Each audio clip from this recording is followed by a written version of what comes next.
I think today it's about time we get back to the BJC-85. Now, I've been working on this a little bit already, trying to make it work. So first off, I'll say that the ink cartridge that I had soaked in the last video never worked. I don't know if I didn't soak it for long enough, or if this one's just broken. I don't know. So what I did was, yesterday, I started soaking another one for longer. Now, at first I'd soaked it for a couple hours, and I got it to the point where it did actually get something onto the paper. But it's still faint, and you can't really see it. So, I went ahead and soaked this for 12 hours, constantly changing out the water to keep it as hot as possible for as long as possible. So, let's see what happens if we restore the ink back into this. I have not tested this yet. And let's see if it works now. There should be absolutely no ink in this whatsoever. Well, clogging it. I soaked it until it would no longer get any ink out. So we should be ready. So what I'm going to do is first I'm going to have the printer run the cleaning cycle. Hopefully that will prime the print head.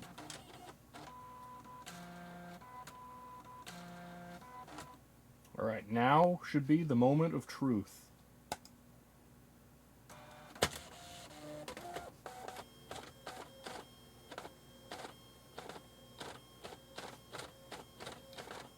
We have some ink on the paper. There's just the tiniest, faintest hint of print on there. So let me try putting a new ink cartridge in and see if it works then. Now, all of these cartridges are new old stock, so working is going to be a little subjective. So I'm not sure if that... Ooh, yeah, that's definitely looking juicy. So maybe that will be better. Run the print head cleaning cycle again, just to make sure it's primed. Oh, it would probably like that. Alright, let's run the test again.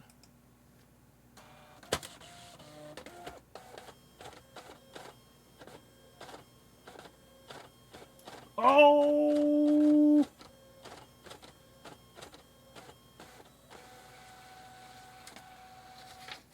And that is a successful print. Oh, that feels good. I really had to try to get that thing cleaned out. Jeez. Alright, so while I can now print black and white, I don't have a new color cartridge, and I'm just going to assume that that one doesn't work. Now, this is also still only set up as a generic text printer, so just for grins and giggles, let's see if I have a driver for this already installed. I'm going to guess not. Ooh, there's a lot of bubble jets there, though. No, so the BJCs aren't included in that. There's a 70. It's probably similar to a 70. Let's try it.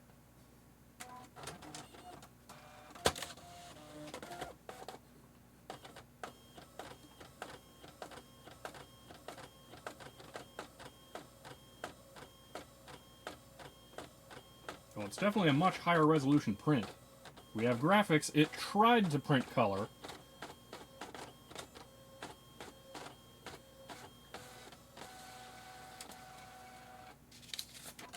Shut up, printer. Alright, this driver definitely worked. We have graphics beyond just generic text, and it definitely tried to print color in this area. I just don't have color ink for this thing, unfortunately. I could try swapping out one of the other two color cartridges I have and see if one of those is in better shape, but I don't think it's likely. It's not that big of a deal, though. These might be easily refillable, because it looks like it might just be a sponge full of ink. So I'll probably look into that in the future. Okay, so we can print in color, and we can print graphics. So what else is there to do? Well, I did get that external battery for it, so let's check that out.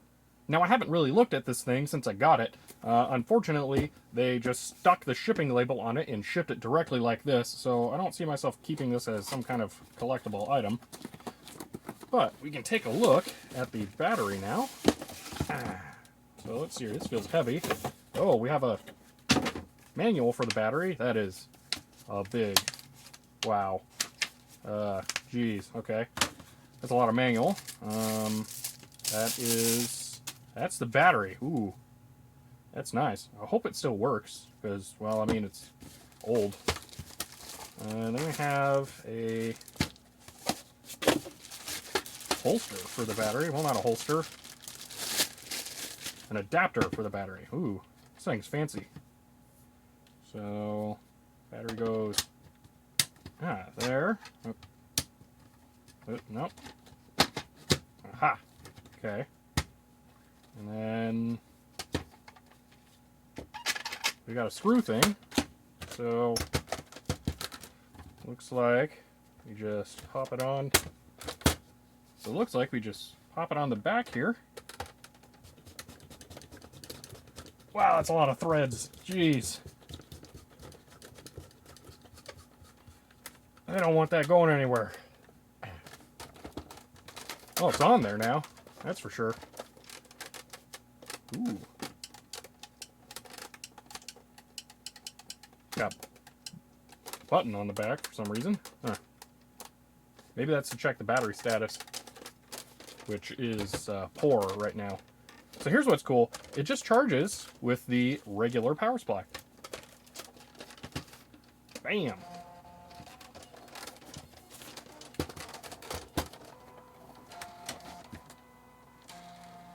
So, obviously just turned on. Well, no, it just received power. Interesting. So, this lifts up, and then we can connect parallel. Let's go ahead and reconnect that. And continue on. Alright, so we have a working printer. We have a working battery. Maybe, we don't know. I haven't tested out the battery yet. Still needs a little bit of time to charge. So what else is there left to do? Well, if you remember, this printer has an IR port on it. And this laptop has an IR port. And if we look at some of the documentation that came with the laptop, we can see that it's a Tranxit IR port made by Puma. Now, I didn't get the drivers for this, unfortunately, and I wasn't too sure if I was going to be able to make this work. So I'd looked it up, and it turns out IBM still hosts the drivers for this thing. So I'm going to put those drivers onto the laptop, and let's see if we can make the IR port work. Alright, so I've put the new drivers on the desktop here. So these are the ones from IBM, and I also found this one from some other website. But we'll go with the IBM ones first.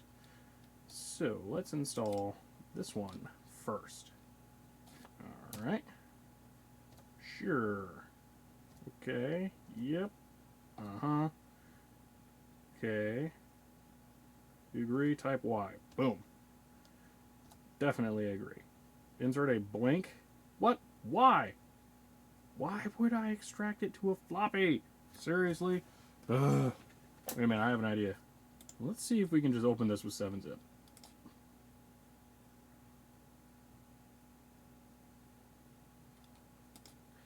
Okay, how about this one? Because I'm lazy. Alright. This is supposed to be version 2.1.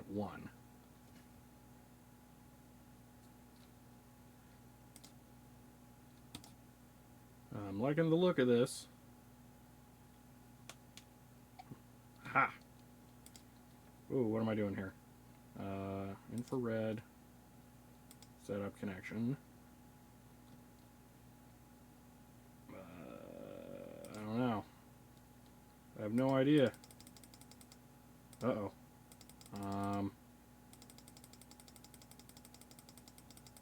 Let's just hope generic. And maybe it's COM2. Let's... I'm not sure. Can I access device manager here? Okay, IR is COM2.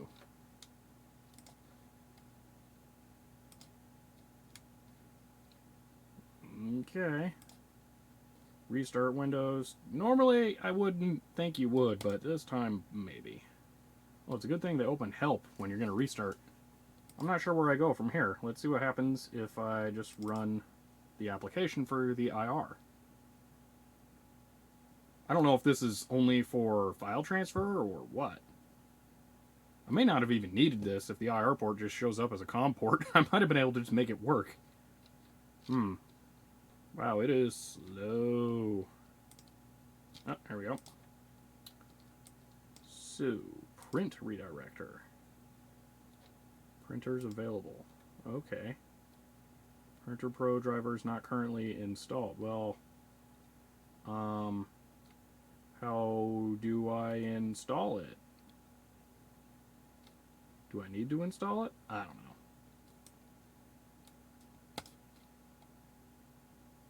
know. Okay. Alright, let's restart Windows again. Alright, reopen Transit. Alright, print redirector. No printers available. So, what do I need to do? Printer connection.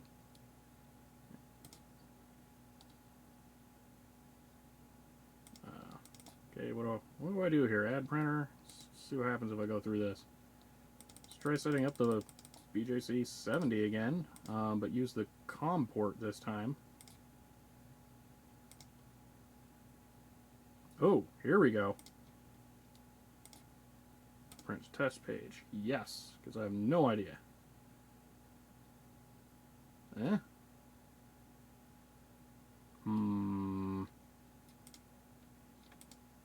Okay.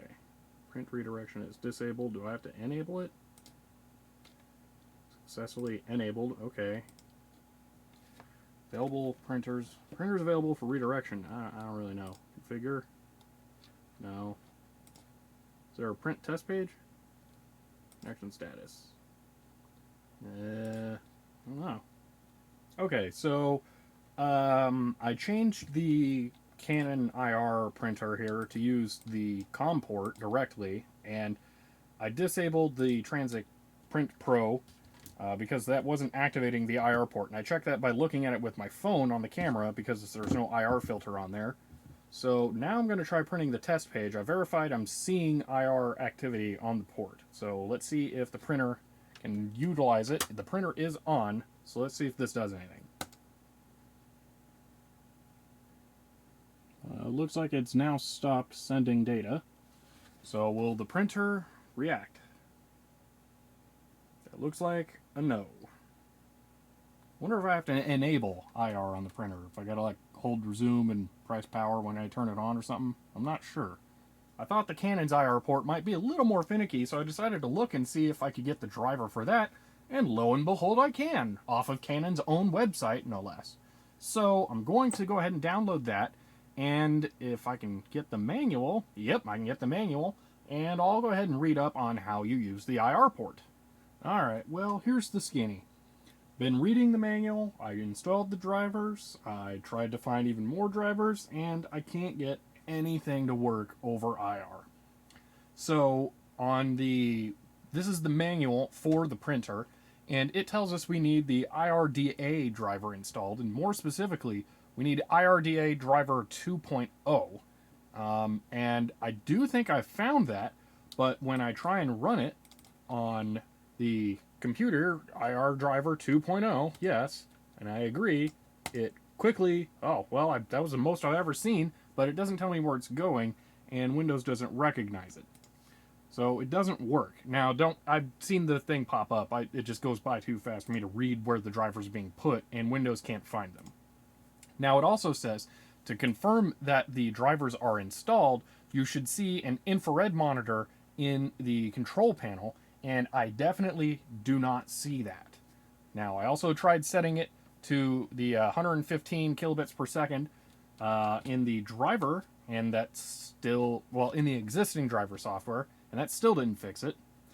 So I tried putting in the original hard drive for this, which has all the drivers installed, obviously, but that still didn't work. It shows as generic device, or generic serial port, well, right now I have it set to the HP one, but it just shows up as generic IR device. So I'm wondering if possibly this is a different kind of serial port or a different kind of IR serial port than what this is expecting, or what IrDA is, because I'm not 100% sure about IrDA.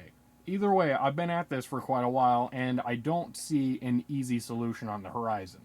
So what I'm thinking now is the best possible course of action to get this working is to use Windows 98, because it comes with an IrDA version that should be supported already. Now, when I'd hinted that I was going to install Windows 98 on this, I wasn't actually serious, but if I'm going to need to do that to get the printer to work, then maybe I'll do that in the future. But for now, I don't really want to do that, because, well, it's a pain. I don't have a CD drive that just connects natively to this, so I will have to load up DOS with a driver for my parallel port CD drives to install that off of the CDs that I have. So, not fun. One good thing that came out of all of that, though, is now I have the official Canon drivers installed for the BJC-85, so we can at least use that now. I think the battery should have been plugged in long enough to charge now, so let's see if we can print without power connected. So we're just going to print the test page again, and I'm going to disconnect power. Now, the printer did immediately shut off, but let's see if it can turn back on. Ah, there we go.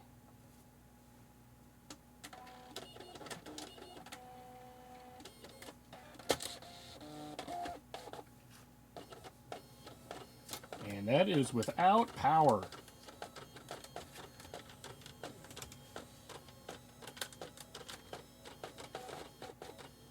Oh, hey, look, some of the colors are getting through better now.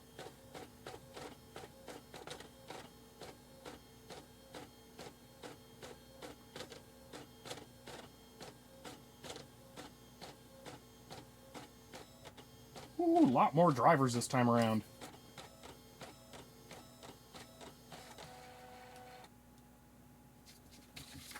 And here we are, one successful printed page. I wonder if I can use the cartridge a little bit more to tease out some more color, because it's getting a lot closer. Hopefully that's not the best it can do. Even the black looks a little faint here, though. So, I'm not going to get my hopes up. Well, I think that about wraps it up for the BJC-85. It was nice to finally get this to print something, because these cartridges were really driving me nuts with how difficult they were to resuscitate. It's a shame we didn't get the wireless printing working, but I think there might be a road ahead that allows me to do that. It's just going to require Windows 98 to do it. I don't know if I'm going to install that on the 486 laptop, or maybe I can find one of my LEGO Mindstorm's IR USB devices and see if those count as an IrDA device. That would mean I could use it with the Windows 98 machine, and it becomes a lot easier to try and set up. But for now, I think that covers this pretty well. I hope you enjoyed that, and I'll see you next time.